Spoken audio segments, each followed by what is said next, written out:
Imagine your father gets a phone call. The voice says it is his bank, and there is a problem. Someone is stealing from his account right now, and the only way to keep his money safe is to move it immediately to a new account they will set up for him. They tell him not to hang up. They tell him not to tell anyone, not even the family. So he drives to the bank, shaken, to move his life savings to a stranger. I spent more than 20 years in banking, and I watched a version of this walk through the door more times than I can count. Today, I want to show you exactly how this scam works, why it targets older people on purpose, and the simple things that stop it so you can protect the people you love, because the people who catch it in time are the ones who knew what to look for.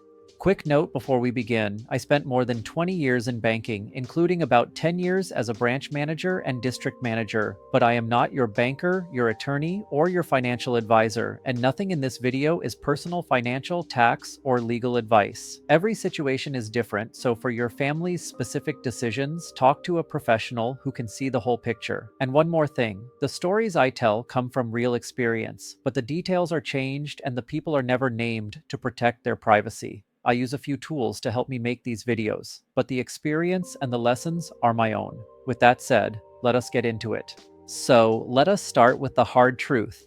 Older people are not targeted by accident. They are targeted on purpose. Scammers know that people who have worked and saved for 40 or 50 years are the ones with real money in the bank. They know that someone who grew up being polite to a voice on the phone is less likely to just hang up, and they know that an older person living alone may not have anyone to talk it over with before they act. Last year alone, people 60 and older reported losing $2.4 billion to these scams in this country. And here's the part that matters. The real number is far higher because most people never report it. They are too embarrassed, or they never even realize it was a scam. This is not rare, it is an industry. Now, here is the most important thing to understand. No matter what story they use, almost every one of these scams runs the same playbook. First, they create panic. There is an emergency, a crime, an arrest, a frozen account, and it is happening right now.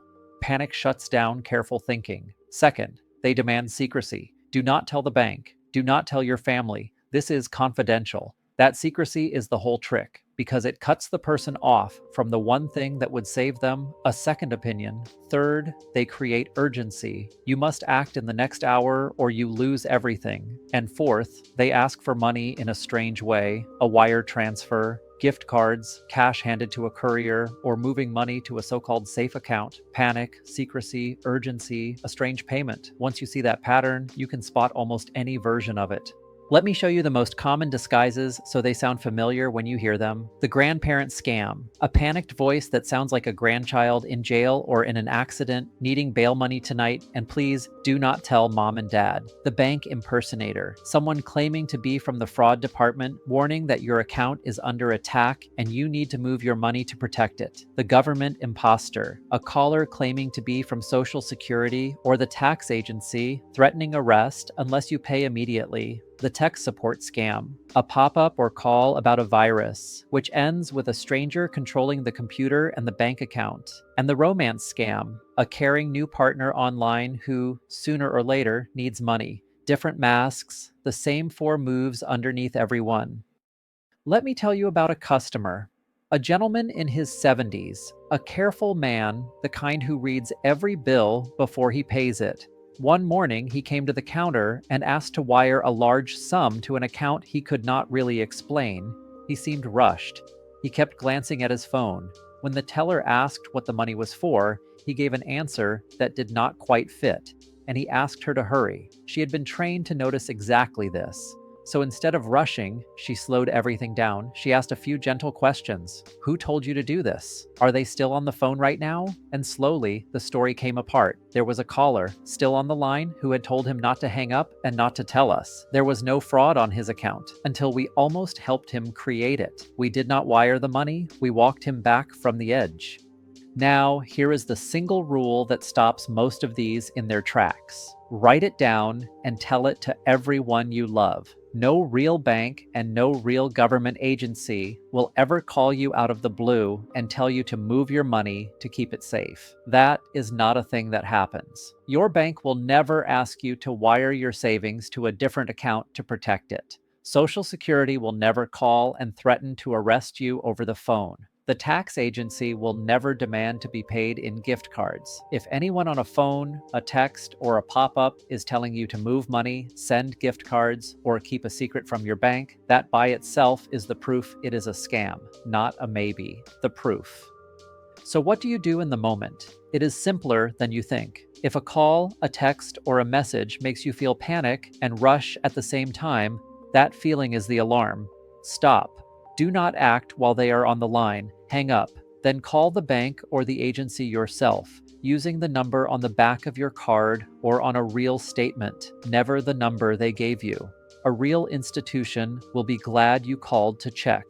A scammer's whole plan falls apart the moment you hang up and verify. And if the person is a parent or grandparent who tends to trust easily, the most powerful thing you can give them is permission. Permission to hang up on anyone, permission to be rude, permission to call you first before they ever move a dollar. Here is something most people do not know, and it is genuinely reassuring. Your bank is on your side in this fight. Tellers today are trained to spot the signs of a scam in progress, the rushed customer, the odd wire, the phone they keep glancing at. If they are worried, they are allowed to slow a transaction down, ask questions, and even pause it. A law passed a few years ago protects banks for reporting suspected exploitation of an older customer so they can act without fear. Many banks will quietly loop in a manager or alert the family or call Adult Protective Services if something looks wrong. As one banker put it, some older customers see their teller more often than their doctor. That counter is one of the last places a scam can be stopped before the money is gone. Now, let me give you the part you can actually set up ahead of time, so you are not relying on luck.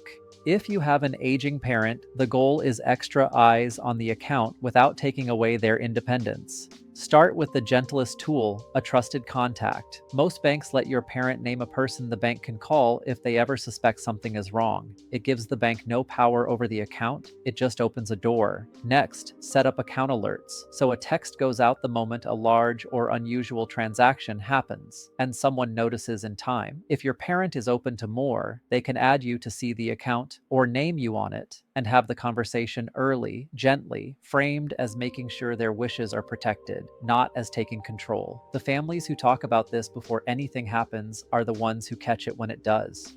So here is what to actually do this week. If you are older, promise yourself one thing: that you will hang up and call back on a number you trust before you ever move money for anyone. If you have an aging parent, do not wait. Sit down with them, tell them you saw this and you want to keep them safe, and set up a trusted contact and account alerts together. And if someone has already been scammed, move fast. Call the bank right away, because the sooner they know, the more they can sometimes freeze or recover. Then report it so it helps stop the next one. If this was useful, there is a lot more I want to walk you through on protecting your family's money, so keep checking back. The link is on the screen. Share this with someone whose parents should hear it, and subscribe.